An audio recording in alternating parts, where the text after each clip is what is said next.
పాకిస్తాన్ అని చెప్తున్నారు. అంత ప్రేమ ఉంటే ఏం చెప్తారు? నిజంగా మీరు పాకిస్తాన్ వెళ్తున్నారా కాంగ్రెస్ పార్టీ నుంచి? పవన్ కళ్యాణ్ గారు మీకు పాకిస్తాన్ అంటే ఏంటో తెలుసా? పాకిస్తాన్ అంటే 4 భాగాలుగా విభజించవచ్చు. 1 పాకిస్తాన్ ప్రజలు, 2 పాకిస్తాన్ ప్రభుత్వం, 3 ISI, 4 పాకిస్తాన్ ఆర్మీ. సో ఇప్పుడు వివాదం మనకి టెర్రరిస్టుల మధ్య లేకపోతే ISI మధ్య మనకి వివాదం. పాకిస్తాన్ ప్రజల మధ్య పాకిస్తాన్ ప్రభుత్వం మీద వివాదం లేదు భారతదేశానికి. అయితే మీరు ఏం చెప్తుంటారు?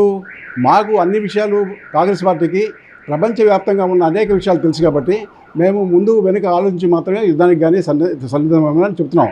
అప్పటికీ భారతదేశానికి సంపూర్ణమైన మద్దతు ఇచ్చింది కాంగ్రెస్ పార్టీ. మీరు తీసుకున్న అన్ని నిర్ణయాలకి మేము శిరసావహిస్తామని. అయినా కూడా మీరు అవాకులు చవాకులతోటి మీరు పాకిస్తాన్ వెళ్ళండి ప్రేమ ఉంటే అంటే మీరు రోజుకి అటావాలో పాకిస్తాన్ సరిహద్దులో, భారతదేశం పాకిస్తాన్ సరిహద్దుల్లో రోజుకు 10-15 వేల మంది పౌరులు, పాకిస్తాన్ పౌరులు, భారతీయ పౌరులు కలిసి ఆలింగనం చేసుకొని ఆ దేశంలో పండే పంటని ఈ దేశంలో పండే స్వీట్లు ఆ దేశంలోకి మార్పులు చేర్పులు నిరంతరం జరుగుతూనే ఉంటాయి. అలాగే పాకిస్తాన్లో జ్వరం వస్తే భారతదేశ హాస్పిటల్స్లో చేరతారు వాళ్ళంతా. ఇక్కడ ఈ దేశం మీద అపారమైన నమ్మకం ఉంది ఆ దేశ ప్రజలకి. మీరు పాకిస్తాన్ వెళ్ళిపోండి, మీద పాకిస్తాన్ ప్రజలకు వ్యతిరేకం కాదు. ఎప్పటికీ పాకిస్తాన్ ISI ఉగ్రవాదానికి, పాకిస్తాన్ టెర్రరిస్టులకి లేదా పాకిస్తాన్ మిలిటరీకి మాత్రం వ్యతిరేకం.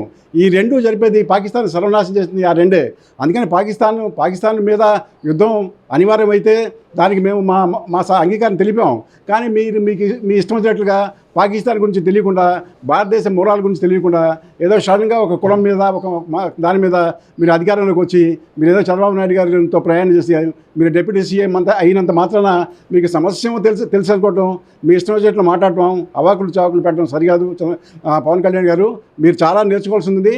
మీకు ప్రాథమిక పాఠశాలలో ఉన్నారు మేము ఆల్మోస్ట్ కాంగ్రెస్ పార్టీ యూనివర్సిటీ దాటి PhD దాటి ముందుకెళ్ళింది. మీరు మమ్మల్ని పాకిస్తాన్ వెళ్ళండి అని చెప్పడం అంత సమంజసం కాదు. మీ మాటల్ని పూర్తిగా ఖండిస్తున్నాం.